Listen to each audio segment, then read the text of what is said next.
Our previous development model is over. We are over-regulating and under-investing. Within 2 or 3 years, if we follow our default plan, we will fall out of the market. Mario Draghi has just published a report, and his tone seems very pessimistic. The union may die, and we are one step away from a very important moment. I think this is true. Emmanuel Macron announced on October 3rd at the Berlin Global Dialogue Conference. In very pessimistic words, the French president noted that in the economic sphere, the United States and China have left Europe far behind. He added that since China and the United States no longer follow the rules of the World Trade Organization, the EU should not follow them either. The French president called for speed and efficiency in implementing the recommendations of Mario Draghi's report, if the EU wants to survive. The French president expressed in very fiery terms what many Europeans have been feeling subliminally for a long time. First, for several years, China has been chasing Europe away on the Innovation Express, and later, based on the policy of reindustrialization and its technological champions, the Americans. And Europe? Being naughty, one could say that the Union has been left with the largest AI regulatory playbook before this most disruptive technology in the world today even had time to grow here. Indeed, none of the great economic powers of the modern world is as lost today as the European Union. Of course, when we talk about the Union, we are talking about 27 different countries. Let's look at the growth of real GDP, and therefore taking inflation into account, since the financial crisis of 2008, and then compare it with the US. On this map we see the cumulative growth of the last 16 years, adjusted for inflation. Originally published on Platform X by Oxford economics economist Daniel Kral. There we have Poland, which as the author of the graph notes, plays in a different league, with real GDP growth of 60%. The Central and Eastern European region generally looks very solid: Romania, Lithuania, Slovakia, Hungary or Bulgaria. It may come as a shock to many, however, that the great United States grew in tandem with these countries, not including Poland. The economy of the wealthy United States has grown by a staggering 36% over the past 16 years. In theory, the map shows that the vast majority of European countries have grown more or less, but only a direct comparison with Uncle Sam shows the magnitude of the gap. We can see this in the comparison map now. Only 3 EU countries have managed to keep up with America, and still these were starting from a lower base and are generally below the EU average. The others are far behind. Italy, not to mention Greece, are still at a lower level than in 2008. Spain, Portugal and Finland have practically come to a standstill. Finally, we also have the legacy of Charlemagne, the core of today's Union, Germany and France, whose economies have grown by only 15% in the last 16 years. But in relation to the US, the engine of Europe is a full 20% behind America. Enormous gap. These changes can be seen even more clearly in the chart of nominal growth. According to the World Bank, in 2008, the Union had a larger GDP than the United States, 16.3 trillion versus 14.8, although it cheated a bit by adding new members from the east of the continent. Since then, however, the Union has grown by only 2 trillion in nominal terms. America? It has almost doubled the value of its economy, which is now valued at $27.4 billion. What's more, according to the bank's analysts, in 2025, the Union will be officially and nominally a smaller economy than China. And it doesn't stop there. According to forecasts by Deloitte Global Center for Economic Research, the United States will see GDP growth of 2.7% this year, while the Union's growth is estimated at around 1%. So Uncle Sam's runaway will continue. This is because, among other things, Americans are now turning on additional economic turbochargers in the form of protectionist tariff policies and a new industrial policy, which we talked more about in the material US Industrial Power is Back. Let's listen. Literally, from month to month, investment rose from $60-70 billion per quarter to about $140 billion. Thus, there has been more than doubling of the index, heralding that change is coming for US industry. The US reindustrialization started to surprise many with the pace of change and its momentum. All it takes is for the US and foreign capital to love the US soil again. But America is only one point of reference.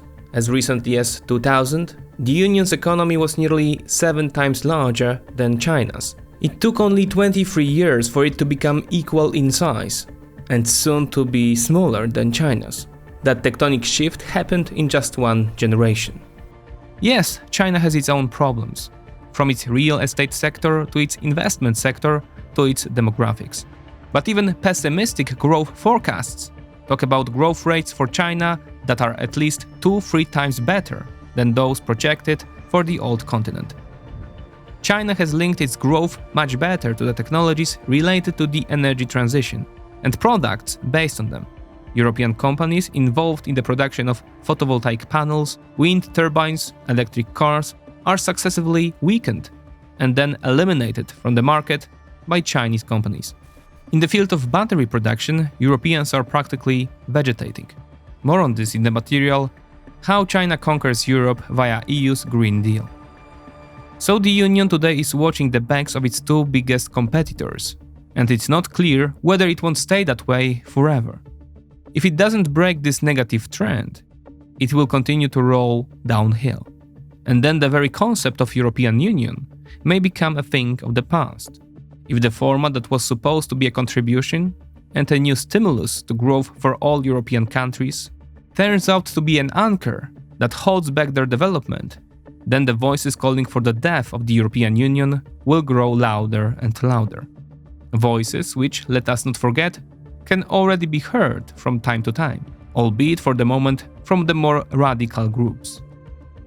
Will Europe, which is rich after all, experience what usually happens when a former power can no longer hide its inertia and vulnerability?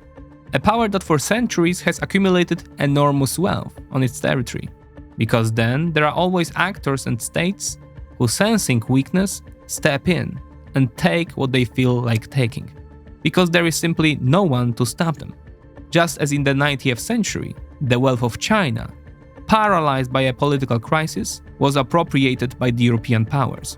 As long as there is great temptation and opportunity, the rest is usually just a matter of time. It was therefore high time for a wake-up call, and indeed, one was heard in early September 2024. It came late. The question remains whether it was not too late and whether it would be loud enough to motivate fundamental change. 3 times a charm, as the old saying goes. Since the beginning of the 21st century, the European Union has made 2 attempts to implement comprehensive strategies to restore its economic glory. The first attempt ended in failure, the second in disaster. It is therefore time for a third attempt.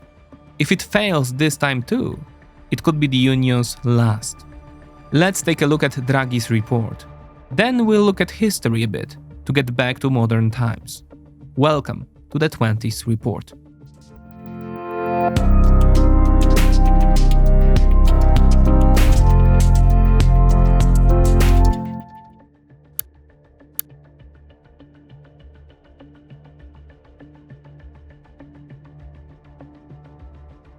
Economic growth in Europe has been slowing for a long time, but we have ignored it until now. I would say that 2 years ago, we wouldn't have a conversation like the one we are having here today.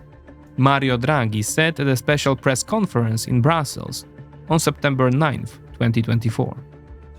Earlier, European Commission President Ursula von der Leyen gave a longer speech, announcing the report prepared under the auspices of the former head of the European Central Bank and then Prime Minister of Italy, enjoying the fame of the man who, with his decisive actions, led the Eurozone out of the crisis a decade ago and saved it from collapse. According to von der Leyen's account, the European Commission President called Draghi a year ago and asked him to take it upon himself to prepare a report diagnosing why the European economy was getting worse and worse. losing out in competition with the economies of the United States and China.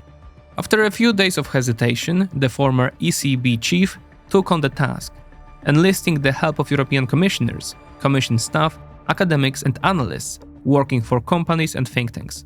In total, there were nearly 230 sources of information and analysis from institutions like OECD and IMF, companies like BASF, Amazon or Google, organizations and individual experts, including the prominent economists like Daron Acemoglu and Oliver Blanchard. It is symptomatic that no person or institution from the Central European countries took part in the Draghi report, although they are also members of the Union. And to top it all, they have grown much better than the members of the old Union over the last 16 years.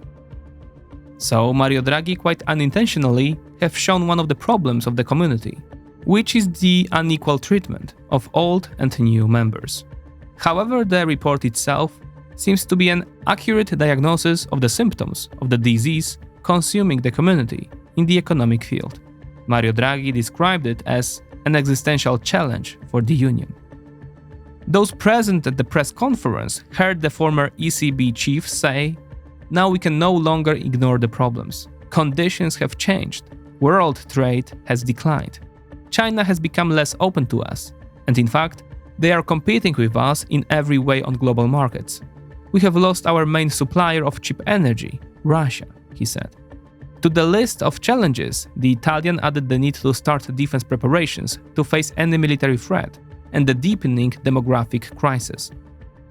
But the most significant thing about his speech was that finally, at the EU summits, the most senior people in Brussels were saying openly what ordinary citizens have been feeling for a long time, that the community is slowly but steadily sinking.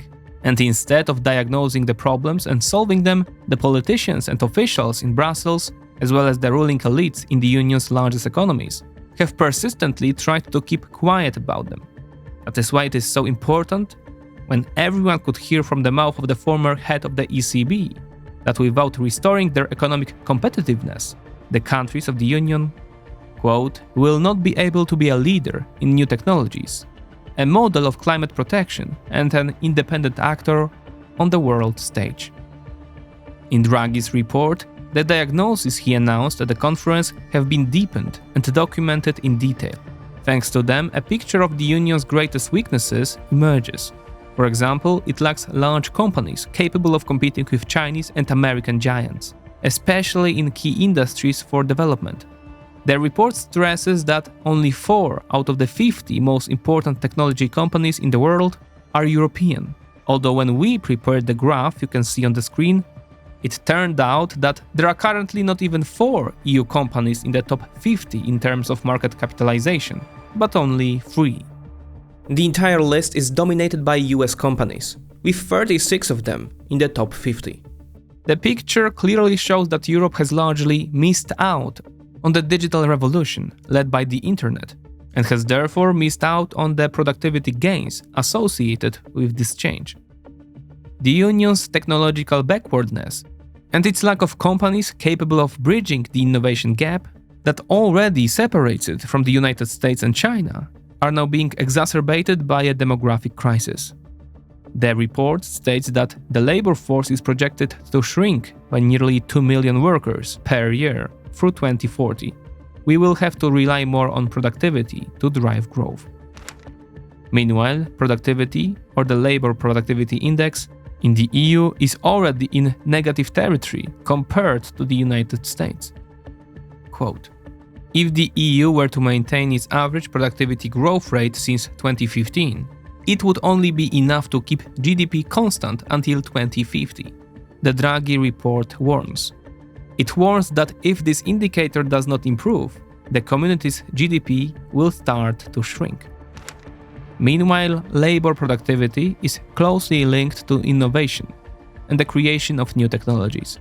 This is proving very difficult in Europe because, as the report points out, the largest companies specialize in mature technologies with limited potential for breakthroughs.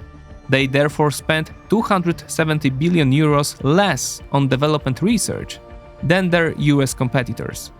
In general, Europe is still dominated economically by car companies founded in the 20th century, while across the Atlantic, it is dominated by companies founded in the early 21st century, in the era of the Internet Revolution. To make matters worse, the Union lacks capital interested in promoting change. As a result, many European entrepreneurs prefer to seek funding from US venture capitalists and expand in the US market. Draghi's report says. That is why more than 30% of startups founded in the EU, known as unicorns, those over $1 billion in value, have moved out of Europe, mainly to the US. This looks very bad at the time when the next technological revolution has begun, driven by the accelerating development of advanced artificial intelligence models. According to the report's thesis, Europe must rise to this challenge because it cannot afford to remain in the mediocre technologies and industries of the last century. Again, this is proving very difficult due to the deterioration in the quality of training of technical personnel capable of participating creatively in the AI revolution. Moreover, instead of creating favorable conditions for the development of AI, the Union is primarily concerned with regulating the nascent market and stifling its growth. The Americans and Chinese are doing the exact opposite, opening the gates wide and encouraging its development. As if the problems weren't enough, the plans to decarbonize the economies of the EU countries do not go hand in hand with increasing their competitiveness and development. In general, this problem is highlighted very lightly in the report, and later in the document, decarbonization itself is described as one of the greatest opportunities for the future. But in terms of the present, the document highlights that although energy prices have come down significantly from the peak levels, companies in the EU still have to pay 2 to 3 times more for electricity than in the US. Natural gas prices are even 4 to 5 times higher in Europe. This situation not only affects the competitiveness of European industry, but also generates high taxes, rents and charges.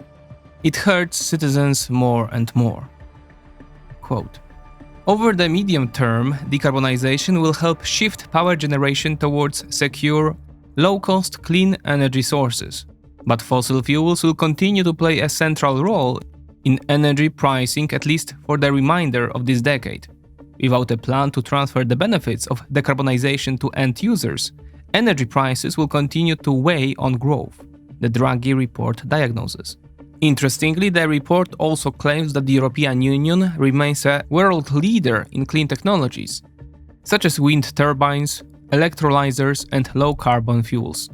However, it acknowledges that competition from China is becoming increasingly fierce, and companies from the Middle Kingdom can count on the Chinese government's industrial policy and support through permanent subsidies. According to the report, quote, increasing reliance on China may offer the cheapest and most efficient route to meet our decarbonization targets. But China's state-sponsored competition also represents a threat to our productive clean tech and automotive industries. This state of affairs presents the community with the dilemma of what should come first, the fight against global warming or the economic development of EU countries. The report avoids this problem with vague slogans. They read as follows, quote, decarbonization must happen for the sake of our planet, but for it also to become a source of growth for Europe, we will need a joint plan spanning industries that produce energy and those that enable decarbonization, such as clean tech and automotives, unquote. Sounds as nice as it is unspecific. Here, Draghi's report moves smoothly from the diagnosis of the main economic malaise of the Union to the lurking dangers that may intensify in the future. The list of dangers begins with the growing risk of geopolitical upheaval. Wars and conflicts weaken the willingness to make long-term investments, stifle international trade, and can ultimately disrupt supply chains. Europe is particularly vulnerable to the consequences of such events, all the more so because of its resource poverty.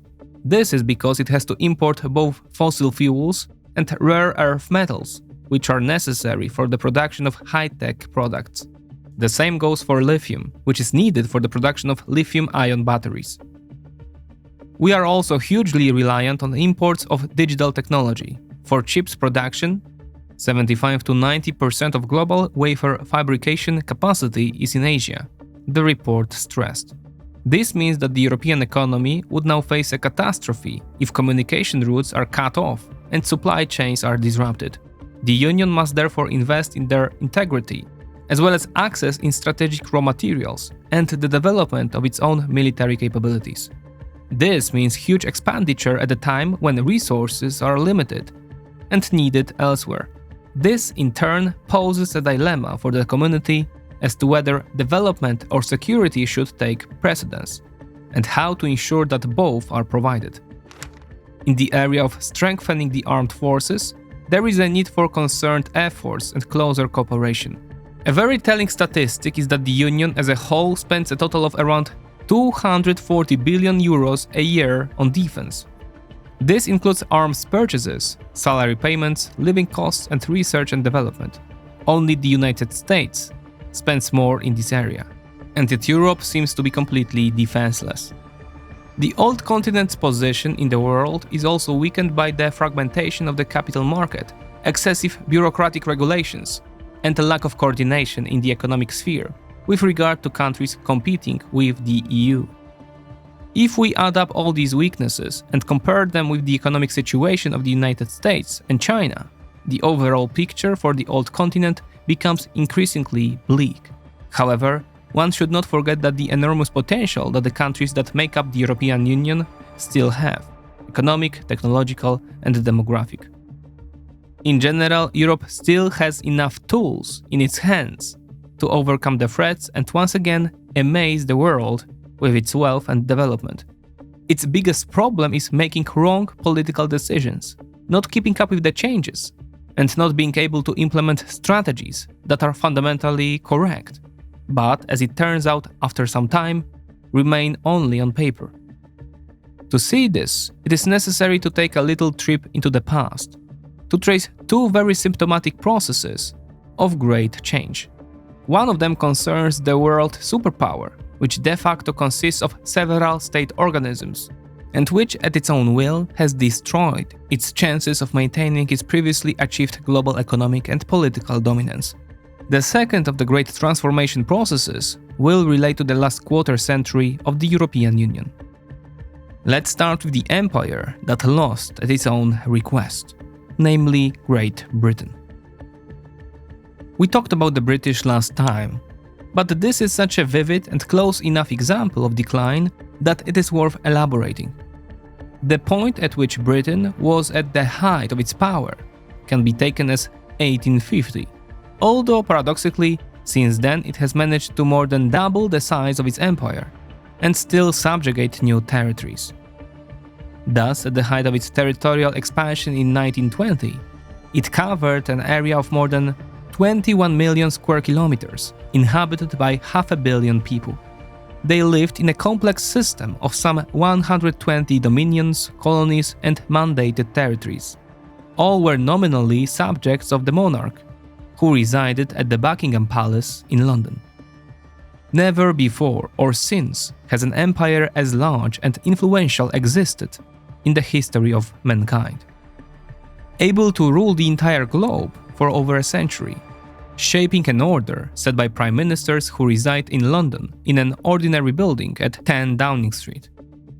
The uniqueness of the British Empire is best illustrated by the fact that in 1850, Britain alone had only 1.8% of the world's population, and its land area was only about 0.16% of the world's land area. This handful ruled over a quarter of the world's land area and subjugated about a third of the world's population at the time. From the mid-19th century, however, the empire rolled down an ever-accelerating slope. Even as it continued to expand its territory, it also found itself among the winners of 2 world wars. After that, it simply disintegrated, as Britain lacked the strength to continue holding it together. If you are looking for an answer to the question of how this happened, focus on 2 terms: technological revolutions and competitiveness. Britain owed its stunning success to the technologies that emerged during the first industrial revolution and the devices that were built with them, the steam engine. A relatively small island on the edge of Europe became the world's first industrial superpower and was able to use this potential to develop its economic and military power. As a result, by 1850, Britain could boast that its mines guaranteed 75% of the world's coal production, while half of the world's textiles and steel came from British factories. The same was true of all industrial production. The British Empire held half of the world's industry in its hands, and it was extremely modern. What a power Britain was at the time was brilliantly demonstrated in 1851 by the Great Exhibition of the Industry of All Nations. It was held in the Crystal Palace, which was half a kilometer long and 43 meters high, beat at lightning speed in the grounds of Hyde Park. It was a thoroughly modern structure, based on iron bars, interspersed with panes of glass. The Crystal Palace alone, with its vastness and modernity, conveyed a grandeur of the empire to the 9 million tourists who came to the exhibition from all over Europe. Inside, according to reports in the European press, there was a battle of nations in the field of modernity.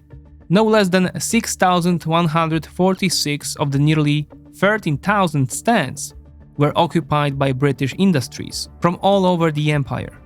Industrialists from Prussia and other German states, who came second in this ranking, boasted a much more modest 1,500 stands. These proportions perfectly reflected who dominated the global economy. But among the more than 6,000 British stands, visitors found nothing to surprise or delight them. The empire's industries offered things they already knew. On the other hand, 2 foreign exhibits caused a stir. The first of these stands was prepared by the owner of Essen Metal Works, Alfred Krupp. Tourists admired a 2-ton solid steel bar of extraordinary hardness and a cannon made from it. At the time when British companies were still casting bronze cannons, Krupp's innovative design amazed with its strength and rapid firing. Only Samuel Colt, who came from the United States, aroused the same interest. His factory presented its 6-shot revolver. Guns made in England could only fire 1 shot and had to be reloaded. Colt gave one of its revolvers to Prince Albert, the husband of Queen Victoria, and then set up the first American factory in London. The company soon secured a contract to supply 23,000 revolvers to officers in the British Army and Navy. Thus, the more innovative Colt began to win over competitors in Britain. Shortly thereafter, Krupp rifles began to make a similar splash. German steel was also proving to be superior to British steel. Meanwhile, it was a strategic product and an important building material for its time. Steel was used to make rails, viaducts, bridge spans, building frames. It was used to make the most important components of machines, ships, weapons, etc. And the best steel was offered to the customers in Europe by the Krupp Group, thanks to its innovative technologies. In the years following the Crystal Palace exhibition, the innovative capacity of British industry gradually declined. With it came the loss of the advantage it had held until then. In 1871, Britain was still the world's greatest power, but its industrial output already accounted for only 31.8% of the world's total. Closer and closer to the leader in this race was the United States, with a global output of over 23%. After reunification, Germany was in the third place with over 13%, and France with 10%. To maintain its dominance, Britain needed new development impulses. Those generated by the first industrial revolution were already coming to an end. Given the vast financial and human resources and access to the world markets that remained in London's hands, turning another technological revolution into an economic success should, in theory, be no problem. What's more, the British had exclusive access to several groundbreaking inventions. As early as 1827, designer Walter Hancock patented a lightweight steam boiler consisting of several separate chambers. 2 years later, he presented a vehicle powered by this boiler. It could carry up to 10 people and their luggage. Over the next decade, freight companies began to spring up in England, using steam omnibuses to transport passengers and goods, where locomotives could not. Nowhere else in the world did road transportation based on motor vehicles existed, nor were profitable companies established to produce them. A whole new industry was slowly emerging, based on innovative technologies. Britain was already on the threshold of becoming the home of the automobile in the mid-19th century. At this point, let's recall the part of Draghi's report that refers to the importance of the automotive industry for Europe. In the 20th century, it was the main flywheel of the development of the most modern countries of the old continent. It determined their competitiveness and innovation. In 1850, it was enough for omnibus companies to quietly develop and perfect their vehicles. They actually only had to wait for the appearance of a drive that would be lighter and more useful than the steam engine. And then the British omnibuses would have set off to conquer the world. But that never happened. And why not? Because of regulations.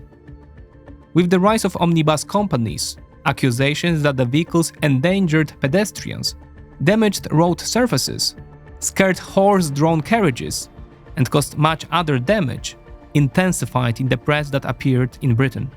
The media campaign was sponsored by railroads and freight companies that used horse-drawn stagecoaches. They had far greater financial resources than the omnibus manufacturers, who were not yet established in the market. Politicians therefore sided with the more powerful lobby and its associated newspapers. This resulted in stricter laws regulating the participation of steam omnibuses in traffic. First of all, tolls were introduced for entering cities. Then, in 1861, a law was passed to limit the speed on the roads. When driving through the countryside, omnibuses had to slow down to 10 miles per hour, and through cities to 5 miles per hour. The speed limit effectively meant that the omnibus was no longer competitive with the horse-drawn stagecoach. And then politicians and lobbyists came up with another brilliant idea. In July 1865, Parliament passed the Locomotives Act, which had been drafted by Lord Palmerston's government. It required that each omnibus be operated by 3 people. One of them had to walk in front of the vehicle, carrying a red flag during the day and a lantern at night. The law, commonly referred to as the Red Flag Act, stated that a person shall, while a locomotive is in motion, overtake the locomotive on foot by no less than 60 yards, carry a red flag in constant view, and warn riders and drivers of the approach of such locomotives, and signal the driver when it is necessary to stop and assist horses and horse-drawn vehicles passing by. Violation of these regulations was punishable by a fine of £10, which would be about £1,000 today. The new law took away the main strengths of the omnibus, which were speed and mobility. So, when it came into force, all the companies that used them went bankrupt. A dozen months after the British government prevented the birth of an automobile industry in the country, Nicolaus August Otto unveiled his internal combustion engine at the Paris World Exhibition in April 1867. Very imperfect, but lighter than a steam engine. It was also powered by gasoline, which was much easier to use and more efficient than coal. Thanks to the internal combustion engine, road vehicles could weigh much less and proved to be more mobile than steam engines. However, it took some time from the birth of the combustion engine to its use in automobiles due to the lack of suitable technological solutions in Germany. Designers had to overcome the same challenges that Hancock and other builders of steam buses had faced. Finally, in October 1885, Karl Benz unveiled his first vehicle, much smaller and more primitive than the British, but powered by an internal combustion engine and free of legal restrictions. In time, it was Germany that became the home of the automobile, and it is this industry that has become the foundation of the German economy to this day. Immediately after the Germans, the Americans began to reap the benefits of the new technological revolution. There, Henry Ford orchestrated the additional developmental impulse that transformed the entire industry. It was enough to invent the assembly line and mass production, after which no one could keep up with the economic development of the USA in the first decades of the 20th century. Meanwhile, the British were able to enjoy their locomotives, stagecoaches, and carriages for the entire second half of the 19th century. Equally easy, the United Kingdom gave up on the other disruptive technology of the time, namely the converter designed by Henry Bessemer in 1856 to melt steel, one of the most important materials of the 19th century. We also talked about it extensively in the episode on American reindustrialization. Thomas' discovery did not interest any British steelworks. Meanwhile, it turned out that from Bessemer, the patent for his innovation was bought back by locomotive designer and founder of the American Society of Engineers, Alexander Hawley. An emigrant from Scotland, Andrew Carnegie, entered into a partnership with him. He brought together a group of businessmen willing to put up funds to create a metallurgical concern. When the British economy was losing its competitiveness, as it had already fallen far behind the American and German economies in the area of innovation, the British government did much to weaken domestic industry. Lo and behold, for more than 50 years, Britain forced country after country to remove tariff barriers to promote free trade. It also abandoned the use of tariffs itself. This opened up new markets for British manufactured goods. Their quantity and cheapness meant that wherever they went, they effectively stifled the development of local industry. And when a country tried to protest, Royal Navy ships would appear and the desire to protest would pass. In the second half of the 19th century, however, the situation changed radically. Industrial production grew rapidly in Germany and the United States. At the same time, both superpowers raised tariff barriers to protect their markets and domestic producers. Both were also too powerful for London to use the canon policy against them. To avoid destroying free trade, Lord Salisbury's government pushed the Merchandise Marks Act through Parliament in 1887. It mandated that all goods from Germany sold within the British Empire be marked Made in Germany. Salisbury thought that British products were so superior that the consumer who now knew what he was buying would always choose them. He was sorely mistaken, or did he not realize how technologically backward the British economy already was? Consumers preferred to buy what was German because it was simply better. The commitment to free trade in the United Kingdom proved so formidable that the critical voices of individuals such as the influential journalist Ernest Edwin Williams remained completely isolated. In 1896, he published a series of articles on protectionism, later called in a book entitled Made in Germany. In it, he warned that, quote, "We are now losing control of our colonies and dependencies, which are gradually falling into German hands. German goods are going to India, Canada, Australia on the same terms as English goods." William thus demanded, quote, "To the extent that a foreign country excludes our goods from its markets, to that extent should we penalize its goods in our markets." Unquote. Successive British governments, however, preferred to adhere to the free trade doctrine, even as other powers turned away from it.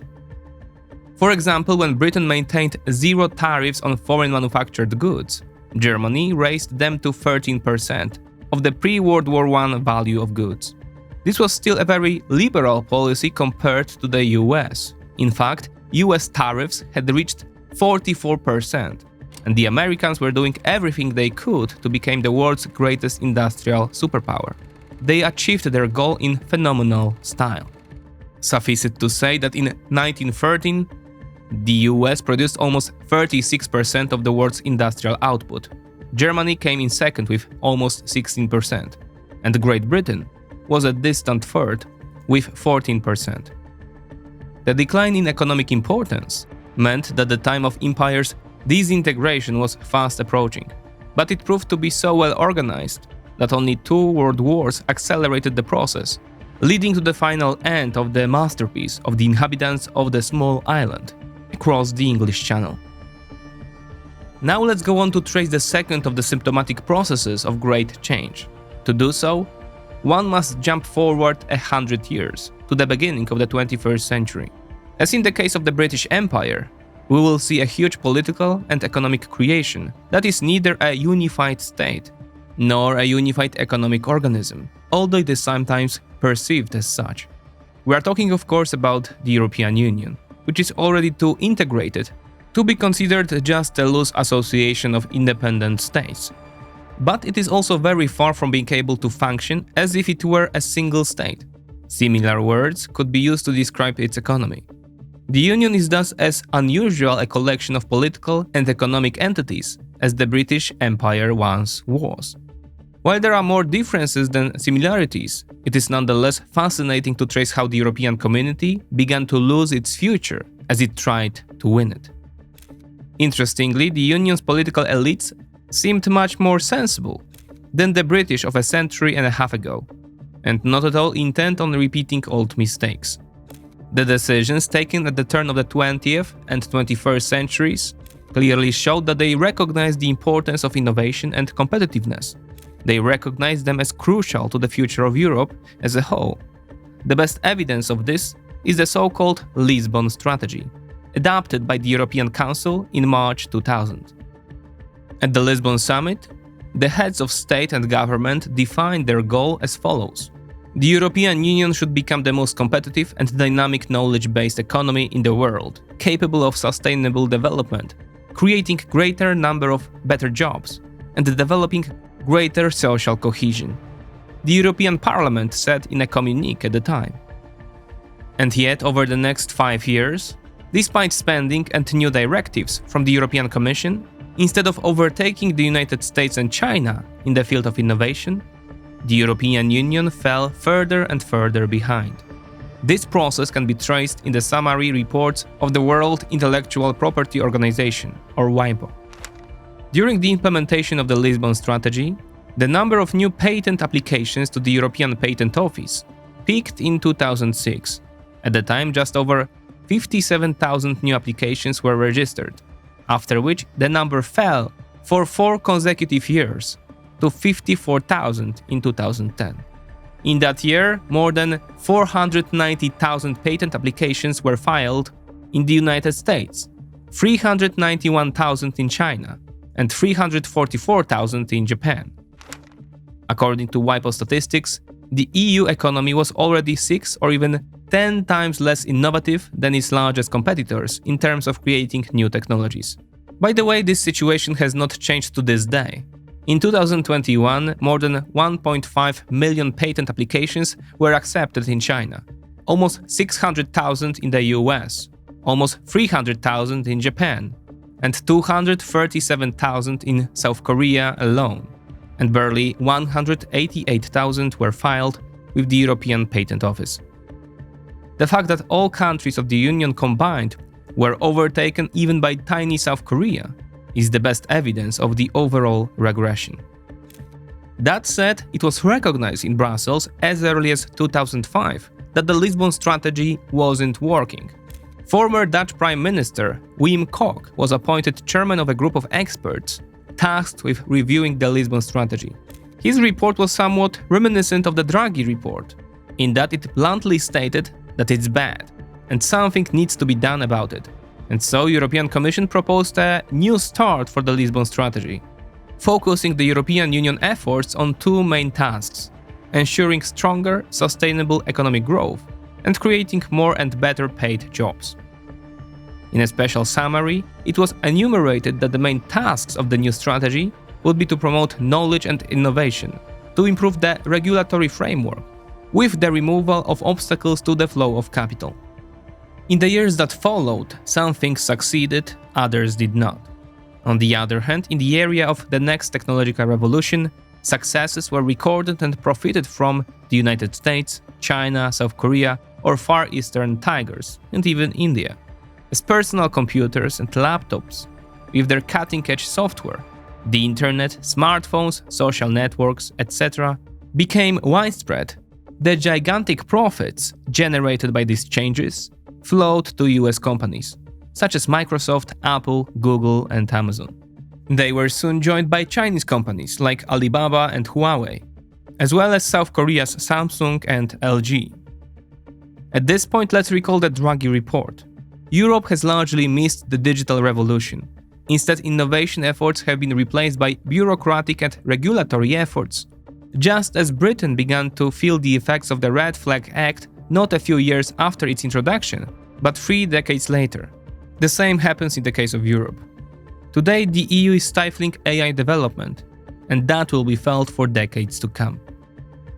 The problem is that neither the Union as a whole nor the countries that make it up have proven capable of implementing a much-needed changes. The diagnosis was correct, the patient is sick.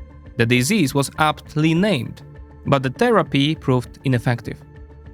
As Jacek Piotrowski describes in his study The Lisbon Strategy, Reasons for Failure, quote, "The main reasons for the unsatisfactory results were the lack of focus, non-transparency of actions, and inefficiency of implementation, as well as the failure to involve the business community in the development and implementation of the strategy." When these seemingly accurate conclusions were reached, the European Council put forward the next paper. This time it was the vague and thus uncontroversial Europe 2020 strategy for the next decade. When it was in force, ideas for new flywheels for the EU economy were again to be rebuilding competitiveness and innovation, but this time with climate policy at the forefront. While the Lisbon strategy was still in force, EU heads of state and government agreed at the European Council summit on December 12, 2008 to adopt a climate and energy package. They instructed their countries to achieve the 3x20 target by 2020, that is to reduce CO2 emissions by 20%, to increase energy efficiency by the same amount, and to meet at least 20% of market demand with electricity from renewable energy sources. The European Commission was tasked with drafting directives specifying the changes that needed to be made in order to achieve the strategic goal. At the same time, fundamental changes were taking place in the European Union under the aegis of Chancellor Angela Merkel. The ratification process of the Lisbon Treaty was completed, wielding the EU into a political organism in which the most important functions in the decision-making and executive process began to be performed by the European Commission. The list of areas in which member states could exercise their veto rights was narrowed down to issues related primarily to foreign and security policy. Unanimity was replaced by qualified majority voting in the European Council and the Council of the EU. It now decides on the vast majority of EU policies, including decisions related to climate change, digital regulation or single market, and migration issues. In practice, these changes have meant a much greater ability to enforce on member states the implementation of both decisions adopted by the European Council and approved by the European Parliament, and the subsequent implementation of the European Commission directives that followed them. Another step towards a new development strategy for the Union was the UN Climate Conference in Paris. Thanks to the determination of US President Barack Obama, with the support of Germany and France, in December 2015, as many as 195 countries concluded an agreement to radically reduce greenhouse gas emissions. The document was later quickly ratified by the European Union. All countries were to participate in the process of reducing emissions of carbon dioxide and other greenhouse gases to save the planet. This meant using brand new equipment based on innovative technologies, converting energy systems to zero emissions, carrying out a revolution in road transport, moving away from fossil fuels, etc. It was a window of opportunity for those who would produce and provide the tools needed to implement it. A window worth every effort, because it generates profits in the trillions of euros. In December 2019, the European Commission presented, while the European Council approved, a new strategy called the European Green Deal. It included redirecting the maximum possible amount of EU resources to investments related to the green transition. Quote, "The European Green Deal sets out how to make Europe the first climate-neutral continent by 2050. boosting the economy, improving people's health and quality of life, caring for nature, and leaving no one behind, the European Commission said in press release at the time. The Union's long-term budget for 2021 to 2027 has earmarked a third of its 1.8 trillion euros for this purpose. A temporary next-generation EU fund was also added, with 800 billion euros in joint borrowing by EU countries. It was then decided that the so-called milestones included in the national recovery plans should largely concern energy transition and protection measures for the poorest sections of society. The EU's long-term budget, combined with the Next Generation EU, a temporary instrument to stimulate economic recovery, is the largest package of measures ever founded in Europe. A total of over 2 trillion euros in current prices. The European Commission boasted on its website in 2021 about the financial instrument designed as a flywheel for the Great Transformation. Two basic goals were set: to restore the strength of the EU economy while reducing net greenhouse gas emissions by at least 55% from 1990 levels by 2030, and to make EU climate neutral by 2050. The roadmap leading to these goals is outlined in a package of EC directives called Fit for 55, the key measures of which were endorsed by the European Council in April 2023. Yet, by then, Europe was losing the economic race not only to the United States, but also to China. In its climate policy, the community also lost the support of the United States, which was ruled by Donald Trump. The list of problems did not end there. The old continent was plagued by migratory and demographic crises. Later, the COVID-19 pandemic arrived, immediately followed by an energy crisis and a major war in the east of the continent. Russia, trying to force NATO to accept that Ukraine should return to its sphere of influence, first used the fossil fuels as a weapon, even before the armed invasion, drove up the prices of natural gas and oil, with a strong impact on the EU economies, led by Germany. And thus there was a growing number of circumstances that threatened to push the community into an even faster downward spiral on the economic front. Draghi's report only confirmed this. To summarize the effectiveness of the European Green Deal strategy on the economic front, one need only look at the key economic sectors that were supposed to be the flywheels of the Union's great transformation. In the case of the automotive industry, which remains crucial to the community's prosperity, the latest news is either bad or catastrophic. In mid-September, the European automobile manufacturers, grouped in the ACEA organization, which represents the 15 largest European car makers, called on the EU institutions to purpose urgent aid measures. They say they will not be financially able to meet the new CO2 reduction targets for cars and light trucks. These targets will come into force in 2025. The production of vehicles with internal combustion engines could become completely unprofitable in the EU, especially since car sales are still about 18% lower than before the pandemic. At the same time, sales of electric vehicles are growing in the Union, but still much slower than in China.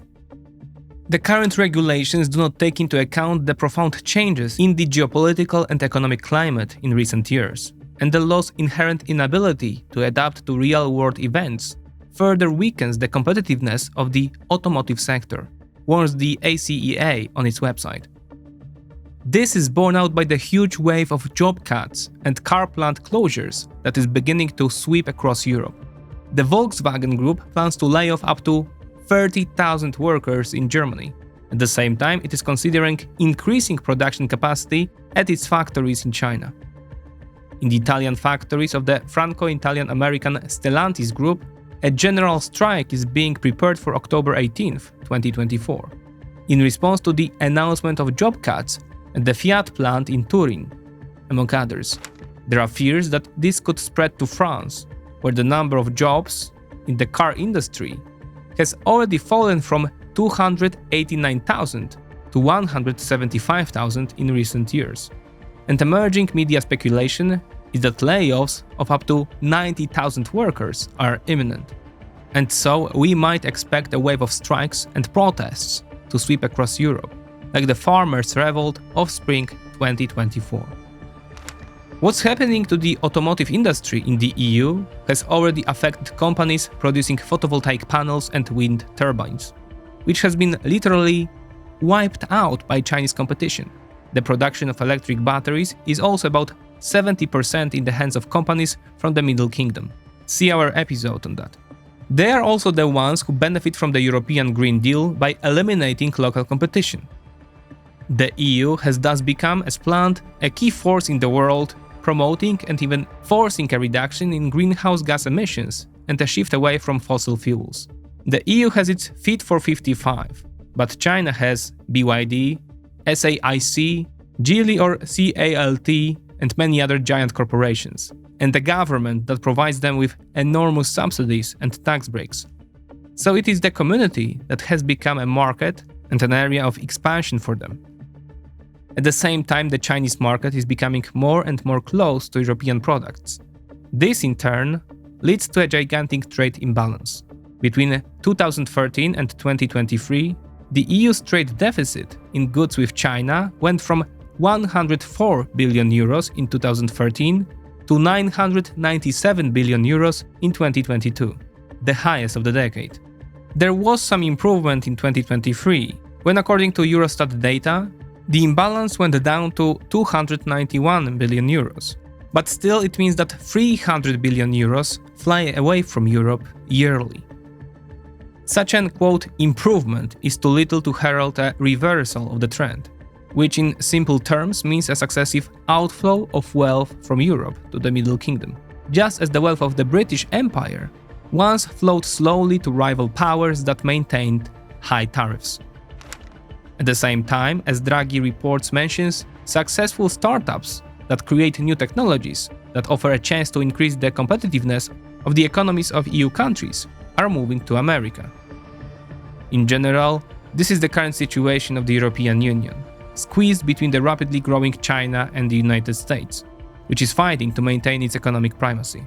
It's already clear that a repeat of the Lisbon strategy debacle is in the pipeline, and we even have a report analogous to Wim Kok's in 2005. The problem is that this time the consequences of failure could be far more dramatic, even threatening to the very existence of the European Union. For the economic collapse will generate such great social tensions within and conflicts between member states that they could tear the entire community apart from within. It is therefore necessary to increase the competitiveness and innovation of the EU economy as soon as possible. The problem is how to do it. Even before the Draghi report was published in February, the heads of the EU finance ministries met in Ghent to discuss the problems weakening the EU economy. In their view, the main reason for the loss of competitiveness is the fact that compared to the United States, the European Union is actually a fragmented bloc of countries, not a community. This bloc suffers from chronic underinvestment, a rapidly aging population, and despite 31 years of the single market, it has a major problem with the free movement of labor, capital, and goods. In general, the ruling elites in Brussels think and talk about a common European economy, but such an economy is far from being born. Moreover, instead of generating investment, the EU is losing capital, some 330 billion euros last year, as Europeans place their savings abroad, especially in the much larger US stock market. The ministers in Ghent, Belgium, therefore proposed tearing down the remaining barriers between member states and transforming the Union into a true single market. Quote, "We need to ensure that companies, especially smaller ones that want to grow faster, have access to adequate financing," said Pascal Donohoe, chairman of the Eurogroup of EU finance ministers in Ghent. However, the creation of a common EU capital market is being blocked by Berlin, which fears the loss of Germany's advantage in the EU due to its financial resources. According to the Draghi report, 3 other major areas are more important, namely, closing the innovation gap that has developed between the EU and the US and China, creating a unified plan for decarbonization and competitiveness, and third, improving security and reducing dependence on external suppliers of key raw materials and technologies. The achievement of these tasks is expected to restore the Union's competitiveness and economic growth. How this should be achieved is already discussed in the detailed part of the document, which contains recommendations that constitute a roadmap for the European Commission, so that the Commission can translate them into directives. This raises the question of where the funds will come from to achieve such ambitious goals. At a time when economic growth is faltering, industrial production and capital are leaving the old continent one by one, and the countries of the south of the Union are drowning in debt.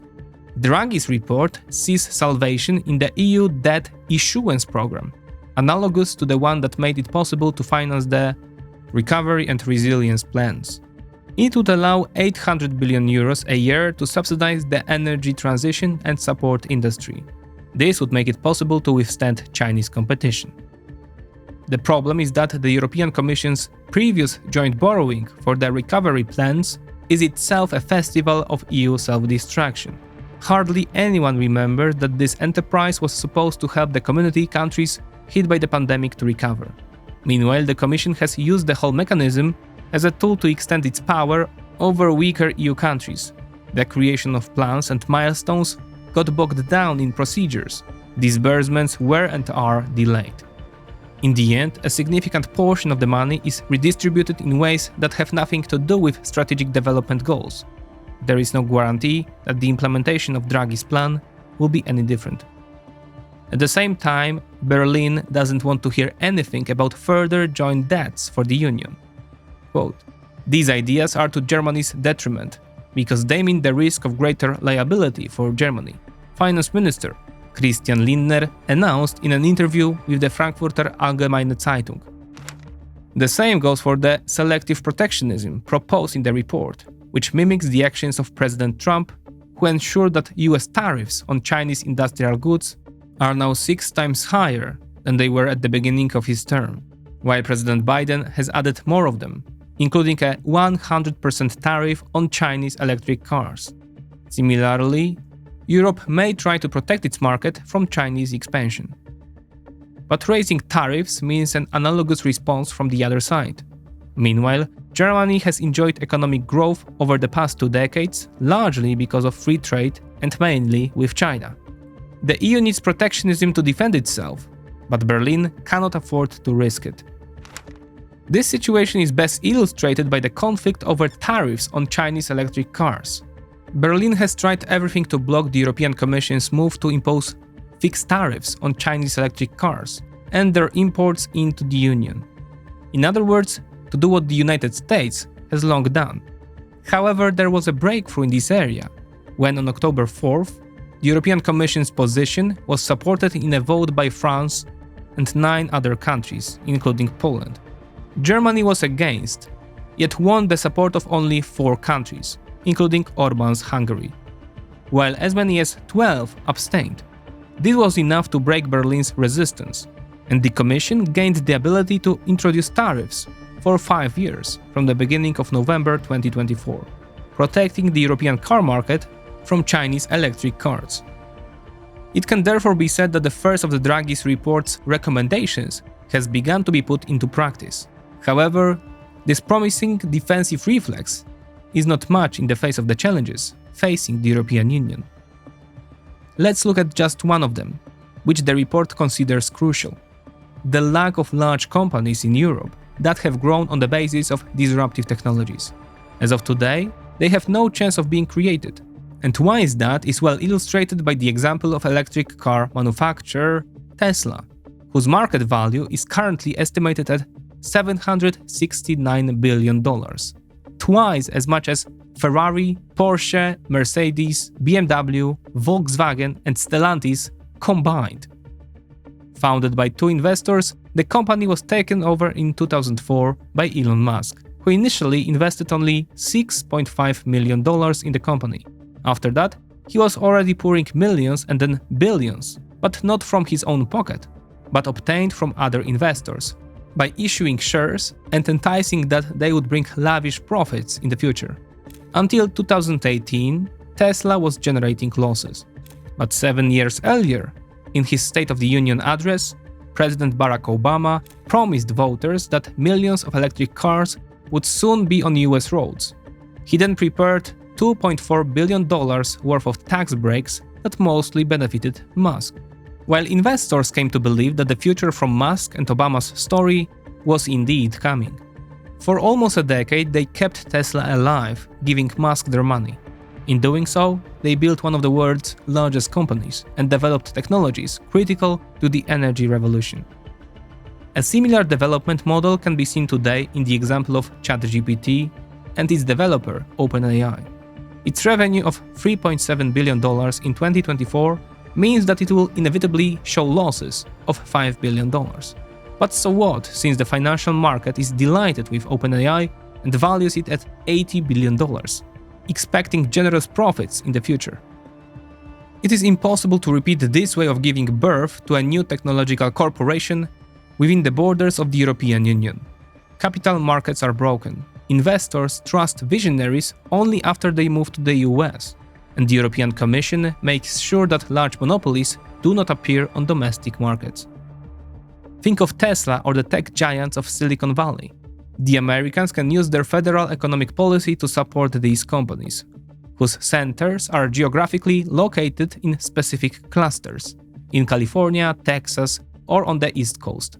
The Union could theoretically do the same, but that would mean supporting the most developed regions of the continent at the expense of the poorer ones, while the whole concept of the Union is based on the elimination of inequalities. The degree of internal trust also plays a key role. Oklahoma, for example, is not worried about being dominated by Texas, for example, while Greece and Poland are worried about Germany dominating and taking over European politics. Other points in Draghi's report are quite similar. They sound reasonable and sometimes even excellent until one juxtaposes them with the daily life of the EU. At the same time, the seemingly simplest postulate, tightening political integration by abolishing the principle of unanimity in last areas such as foreign policy, offers nothing. The eventual domination of the community by the largest states does nothing to increase the competitiveness of its economy and its innovation. This is all the more true in view of the aggravation of the conflict between Paris and Berlin, where France, following the example of the United States, wants to defend its industry with tariffs, and Germany with free trade. Therefore, the biggest weakness of the Draghi report is its failure to take these realities into account, and its lack of a key diagnosis. Namely, it does not answer the key question. Why, with the tightening of integration since the beginning of the 21st century, the economies of the community countries have gradually lost their competitiveness? After all, they used to be able to keep up with the economies of the United States and Japan. Why have all the great strategies, although correct in their assumptions, turned out to be impossible to implement? What makes the Union behave as if it had a self-destruct gene built into its DNA code that could bring about its disintegration through economic collapse, just as the British Empire disintegrated when its economy proved too outdated and uncompetitive with the economies of other powers? The answer to this question would provide a chance to find the right way to change the Union so that it gains the confidence to survive times of great change. Will that answer come? No one knows.